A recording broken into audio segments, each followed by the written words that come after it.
Welcome to This Must Be Heard, a recurring podcast featuring discussions of Delaware County Community College's events, achievements, and initiatives. Today, Raven Amaro talks with our guest, Professor Matthew Brophy, Faculty Fellow for the CollegeWide Reading Program. Thank you for listening. Hi everyone, and welcome back to another episode of This Must Be Heard. In today's episode, I'll be chatting with Professor Matthew Brophy about DCCC's CollegeWide Reading Program for the 2022 school year. Happy to have you here today. Thank you, Raven. It's great to be here. It's great to have you. So, let's get right into it with our first question. Could you describe the CollegeWide Reading Program to me? Sure. The CollegeWide Reading Program is focused on picking a new book each year for the academic year. And we try to get as many people, both faculty and staff and students, to read the book. And the purpose of it is to try to spark conversations across the college about important issues that are going on in the world today, as well as to just promote reading too. We feel like reading is often seen as in decline in these days. We read a lot on our computers or on our phones, but we don't often sit down to read longer book length, in-depth study of something. And so the CollegeWide Reading Program sort of tries to get people in that mode where they can sort of lose themselves in a book and also connect with each other to talk about important issues of the day. To support that, we have all sorts of events on campus and some virtual events to try to get people involved in the conversation and to spark their interest in the book. That sounds great. How long has it been going on at the college? It's been going on as long as I've been here. I was hired in 2010, so at least 12 years, I think, but probably a little bit longer. I would guess 15 to 20. I think it was started a few years before I joined the college. So, now that we know generally what the program is, could you tell me about this year's theme and what the book is for this year? Yes, I'd love to. This year's book is Under the Sky We Make by Kimberly Nicholas. She is a climate scientist, an American climate scientist who works at a Swedish university, Lund University. The theme for this year is climate change. And this book explores the science behind climate change, but it does so in a real accessible, readable way. So you don't have to be an expert on science to be able to read the book. She also talks about how climate change impacts our emotions, right? A lot of times, many of us are afraid of what the future will bring, or some people sort of, try to deny that it's even happening. And she helps us sort of guide us through to sorting out our emotional responses to what's going on in the world so that we can be more productive and active about doing something about climate change. And the book ends with some chapters that are really focused on steps we can take to try to, consume resources more responsibly and to promote a more sustainable environment moving forward. I'm looking forward to reading the book. I definitely feel that sort of, panic sometimes, like. Yeah, and that's normal, right? It's such a scary set of circumstances that are possible in the future that it can lead to panic or despair or, but none of those feelings are really useful in motivating positive action. And so to keep focused on what we can do, what we need to do to build a better future, I think the book is really focused on that, and hopefully it'll take us in that direction. Yeah, I'm definitely hoping that too. Because I don't think me getting panicked about Twitter headlines and then not doing anything and just tweeting, I'm scared, what do I do, is probably not helping anything. And it probably really isn't making me feel any better either. Right. Yeah, we don't want to get overwhelmed. We want to focus on things that are sort of practical and will really make a difference too. So, for example, 3 of the things that she ends up focusing on in the book are about trying to drive less, because transportation fuel is such an important driver of climate change.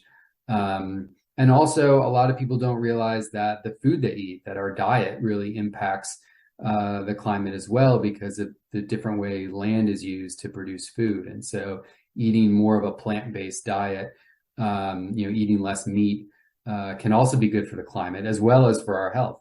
And so she goes into that in the book as well. And those are simple things that we can do on our own, whether or not, politicians do what they need to do to deal with this crisis. At least we know that we can do our part in sort of small but meaningful ways as well.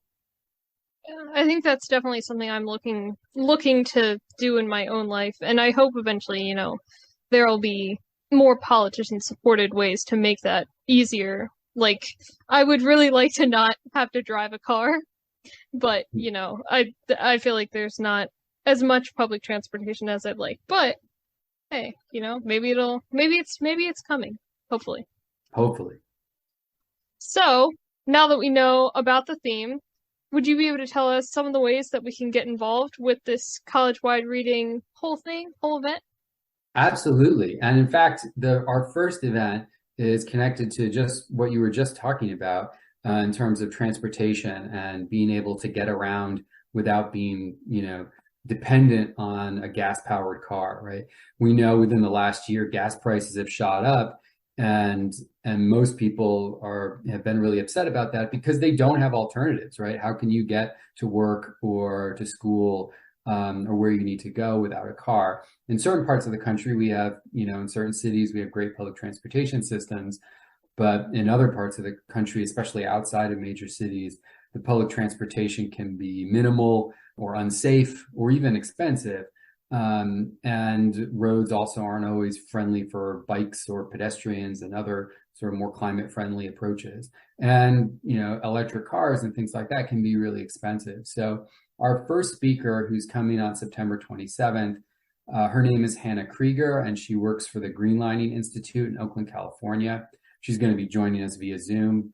And she talks about how communities can advocate for themselves to try to get more climate-friendly transportation options available for ordinary working folks. And so, so you don't have to have, the money to buy a Tesla in order to get around without burning fossil fuels. And so I think her talk's going to be great. And because it's a Zoom talk, people can, watch her and interact with her when she's here on the 27th.